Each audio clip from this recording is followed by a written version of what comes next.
Sebelum kita mulai perkuliahan pada kali ini, teman-teman jangan lupa untuk klik like, subscribe, dan komen sebagai bukti kehadiran.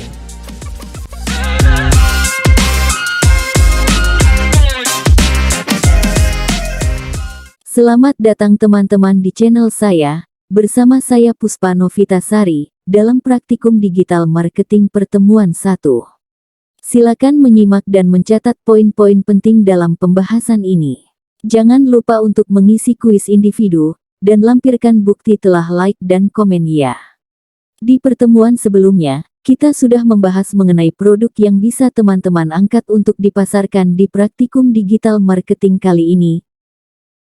Teman-teman bisa memasarkan produk UMKM sekitar, atau memasarkan produk sendiri. Jenis produk apa saja yang bisa dipasarkan dalam praktikum ini? 1. Makanan. 2. Minuman. 3. Fashion pakaian, hijab, sepatu, tas, parfum, dan lain-lain. 4. Kerajinan craft. 5. Souvenir hampers. 6. Kosmetik. 7. Perlengkapan bayi. 8. Perlengkapan rumah tangga. 9. Peralatan otomotif. Dan lain-lain. Pastikan produk tersebut bisa dijual dan dipasarkan melalui marketplace, media sosial, WhatsApp Business, dan Google Business. Berikutnya kita akan membahas menentukan nama brand. Brand, merek merupakan suatu persepsi kesatuan informasi dan pengalaman yang membedakan antara perusahaan produk tersebut dengan kompetitornya. Pikiran Anda mengenai suatu merek, merupakan persepsi Anda terhadap merek tersebut. Nama brand diklasifikasikan menjadi 4 karakteristik yaitu 1. Benefit description atau deskripsi keuntungan. 2. Association atau asosiasi. 3. Distinction atau perbedaan. 4. Pronounceability atau kemudahan pelafalan. Berikut penjelasan masing-masing karakteristik. 1. Benefit description. Karakteristik ini mengacu pada kemampuan sebuah nama brand untuk secara langsung menggambarkan manfaat atau keunggulan produk atau layanan yang ditawarkan. Contoh, Indomie adalah merek mie instan yang sangat populer di Indonesia. Nama Indomie secara langsung menggambarkan bahwa produk ini adalah mie instan dari Indonesia, memberikan kesan lokal dan otentik. Sedangkan Fruity adalah merek minuman teh yang menggunakan buah-buahan sebagai bahan utamanya. Nama tersebut dengan jelas menggambarkan bahwa produk ini adalah teh yang berasa buah. 2. Association. Nama merek yang berhubungan dengan suatu objek yang diasosiasikan dengan keunggulan produk. Karakteristik ini menunjukkan kemampuan sebuah nama brand untuk memicu asosiasi positif dengan produk atau layanan yang ditawarkan. Contoh, Honda Tiger adalah sepeda motor dari merek Honda yang menggunakan nama Tiger untuk menggambarkan kekuatan, keberanian, dan kecepatan, yang merupakan asosiasi positif dalam pikiran konsumen terhadap produk tersebut. Sedangkan Isuzu Panther adalah merek mobil yang menggunakan nama Panther untuk menggambarkan ketangguhan, daya tahan, dan keandalan, sehingga menciptakan asosiasi positif terhadap mobil tersebut.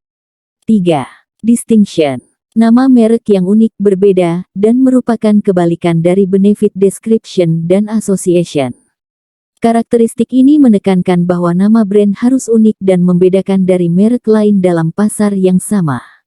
Contoh, Apple adalah contoh dari nama brand yang sangat unik dan mudah diingat. Nama ini membedakan merek tersebut dari pesaingnya di pasar teknologi dan memberikan kesan inovatif dan modern. 4. Pronounceability. Nama merek didasarkan pada kemudahan pelafalannya. Biasanya nama merek ini pendek.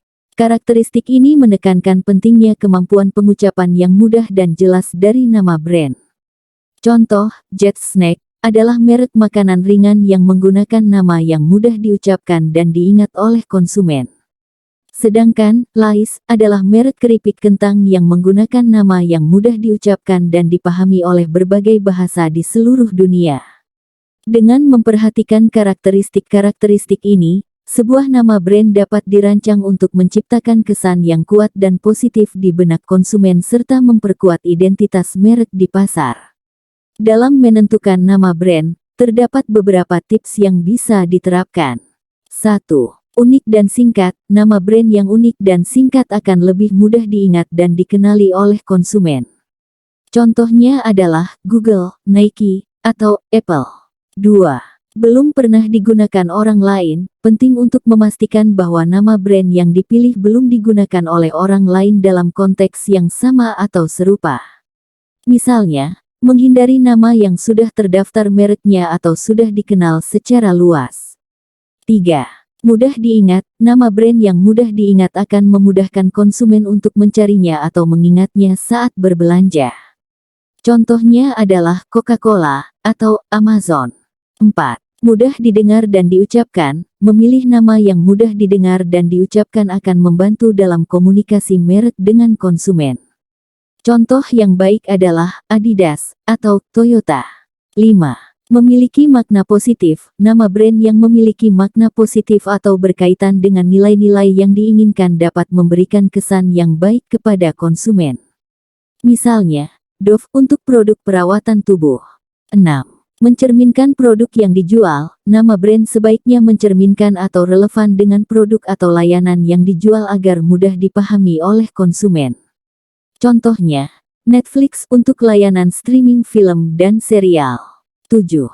Tidak terlalu panjang, memilih nama brand yang tidak terlalu panjang akan memudahkan dalam penggunaan dan pengingatan. Contohnya, Tesla atau Starbucks. Dengan memperhatikan tips-tips di atas, sebuah brand dapat memilih nama yang efektif dan memperkuat identitasnya di pasar. Selanjutnya kita akan membahas membuat desain logo. Logo adalah entity objek sebenarnya yang dimaksudkan. Entitas bisa berupa apa saja, baik objek fisik maupun non-fisik. 1. Barang dan jasa. 2. Organisasi, perusahaan, lembaga, partai. 3. Manusia, pribadi maupun kelompok. 4. Tempat, daerah, kota, negara. 5. Konsep. 6. Pengalaman. 7. Peristiwa. Logo memiliki fungsi, diantaranya sebagai 1. Identitas diri, logo membantu dalam mengidentifikasi dan membedakan suatu entitas, baik itu perusahaan, merek, atau organisasi, dari yang lain. Ini menciptakan kesan yang konsisten dan membantu pelanggan atau pemangku kepentingan untuk mengenali dan mengingatnya. 2. Tanda kepemilikan, logo seringkali digunakan sebagai tanda kepemilikan yang sah dari suatu merek atau perusahaan. Ini menunjukkan bahwa produk atau layanan yang berkaitan dengan logo tersebut adalah milik atau dikelola oleh entitas yang terkait. 3. Tanda jaminan kualitas, sebuah logo dapat menjadi simbol kualitas dan keandalan. Ketika konsumen melihat logo tertentu, mereka dapat mengasosiasikannya dengan standar kualitas tertentu atau karakteristik produk yang diinginkan. 4. Mencegah peniruan, logo yang unik dan mudah dikenali dapat membantu mencegah peniruan atau pemalsuan produk.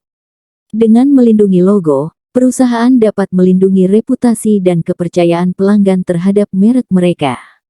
Konstruksi logo dapat meliputi 3 hal berikut, yaitu 1. Picture mark and letter mark. Artinya logo memuat elemen gambar dan tulisan terpisah. Contohnya pada logo jarum, di mana pada logo tersebut terdapat gambar pena dengan lingkaran di bagian luarnya, dan tulisan jarum yang terpisah dari gambar tersebut. 2. Picture mark sekaligus letter mark. Konstruksi ini menggabungkan unsur picture mark dan letter mark dalam satu logo, biasanya dengan menempatkan huruf-huruf inisial di dalam atau di sekitar gambar atau simbol. Contohnya logo, Dogo. Logo Dogo tersusun atas gambar lingkaran-lingkaran atau picture mark yang membentuk karakteristik huruf atau letter mark, menciptakan gabungan picture mark dan letter mark dalam satu logo. 3. Letter mark saja. Konstruksi ini menggunakan hanya huruf-huruf atau inisial yang membentuk nama merek atau perusahaan sebagai logo, tanpa menggunakan gambar atau simbol. Contohnya adalah logo Acer, di mana hanya menggunakan gabungan huruf A, C, E, dan R. Manakah yang lebih baik? Logo berbentuk tulisan atau logo berbentuk gambar? Pilih logo berbentuk tulisan atau typografik jika 1. Memiliki nama yang sudah baik, unik, dan berbeda, atau namanya sudah populer di masyarakat. Jika sebuah merek sudah memiliki nama yang kuat dan dikenal dengan baik oleh masyarakat, menggunakan typographic logo dapat menjadi pilihan yang tepat. Hal ini memungkinkan merek untuk memanfaatkan keunggulan dari nama yang sudah mapan tanpa perlu menambahkan elemen visual tambahan. Contoh, Coca-Cola, nama mereknya sudah sangat terkenal dan cukup kuat, sehingga Coca-Cola memilih untuk menggunakan typographic logo yang fokus pada tulisan Coca-Cola tanpa adanya gambar atau simbol tambahan. 2. Ingin membuat orang lebih fokus pada namanya saja. Dengan menggunakan typographic logo, fokus utama akan tertuju pada tulisan atau nama merek itu sendiri, tanpa adanya distraksi dari gambar atau simbol tambahan. Ini membantu dalam memperkuat pengenalan merek dan membuatnya lebih mudah diingat oleh konsumen. 3. Ingin membuat orang lebih jelas menangkap hubungan antara sub-brand dengan master brand-nya. Typographic logo dapat membantu dalam memperjelas hubungan antara sub-brand dengan master brand-nya dengan menggunakan desain huruf atau tipografi yang serupa. Ini membantu dalam menciptakan konsistensi visual antara merek utama dan sub-brand-nya. Contoh, Samsung adalah contoh yang relevan. Mereka menggunakan typographic logo untuk merek utama, Samsung, dan juga untuk sub-brand seperti Galaxy, dengan menggunakan desain huruf yang serupa untuk menunjukkan keterkaitan antara keduanya. Dan pilih gambar atau logo dengan picture mark. 1. Bila memiliki nama yang terlalu generik, banyak yang memakai nama itu atau mirip tidak unik. Jika nama merek atau perusahaan Anda terlalu umum atau sering digunakan oleh banyak orang atau bisnis lain, menggunakan logo dengan picture mark dapat membantu menciptakan identitas visual yang lebih unik dan membedakan dari pesaing. Picture mark yang unik dan mudah dikenali dapat membantu merek Anda tetap terpisah dan diingat oleh konsumen. Contoh, Apple, Nike. 2. Namanya terlalu panjang atau sulit diterjemahkan dengan pas ke dalam bahasa lain. Jika nama merek Anda terlalu panjang atau sulit diterjemahkan ke dalam bahasa lain, logo dengan picture mark dapat menjadi solusi yang efektif. Picture mark dapat mengekspresikan esensi merek tanpa perlu bergantung pada kata-kata atau huruf-huruf tertentu. Ini memungkinkan merek untuk lebih mudah diingat dan diakui di seluruh dunia. Contoh, Twitter, Adidas. 3. Namanya kurang menggambarkan brand personality-nya sehingga dibutuhkan gambar untuk lebih memperjelas personality entitasnya. Jika nama merek tidak sepenuhnya mencerminkan personality atau karakteristik merek, menggunakan gambar dalam logo dapat membantu memperjelas pesan atau citra merek kepada konsumen. Picture mark dapat digunakan untuk menyampaikan nilai-nilai merek atau menunjukkan karakteristik produk atau layanan yang ditawarkan. Contoh, Starbucks, Twitter. 4. Ingin menerapkan gambarnya pada media tertentu, yang sekaligus memiliki fungsi estetika. Logo dengan picture mark dapat memberikan fleksibilitas yang lebih besar dalam menerapkan merek pada berbagai media, termasuk media cetak, digital, atau bahkan produk fisik. Picture mark yang kuat juga dapat memberikan nilai estetika tambahan pada desain logo, membuatnya lebih menarik dan memikat bagi konsumen. Contoh, McDonald's, Starbucks. Dengan memperhatikan keempat alasan di atas, menggunakan logo dengan picture mark dapat menjadi pilihan yang tepat untuk memperkuat identitas merek Anda dan mencapai tujuan branding yang diinginkan. Tips dalam membuat logo. 1. Mengetahui tujuan pembuatan logo. Penting untuk memahami tujuan utama dari pembuatan logo, apakah itu untuk merek baru, rebranding, atau kampanye spesifik. Dengan mengetahui tujuan tersebut, Anda dapat merancang logo yang sesuai dengan kebutuhan dan strategi bisnis Anda. 2. Membuat logo sesuai dengan konsep dan inspirasi. Sebelum mulai merancang logo, penting untuk memiliki konsep dan inspirasi yang jelas.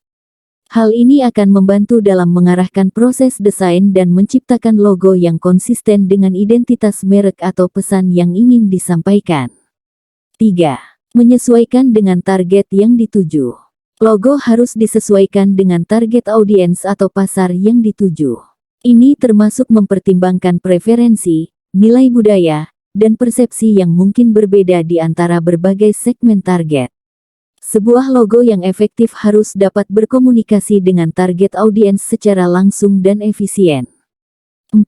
Logo dibuat unik, sederhana, dan fleksibel.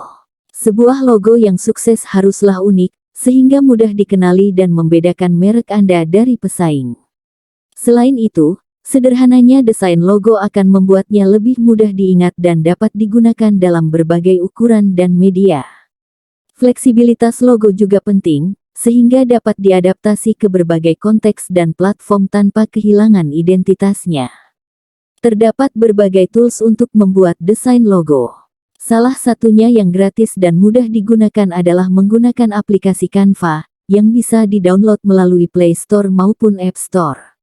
Di aplikasi tersebut juga tersedia beragam template yang dapat dimodifikasi tergantung kebutuhan. Nah, demikian pembahasan pada perkuliahan kita kali ini. Semoga menambah wawasan dan pengetahuan teman-teman semua. Kita ketemu lagi di lain kesempatan. Terima kasih. Assalamualaikum warahmatullahi wabarakatuh.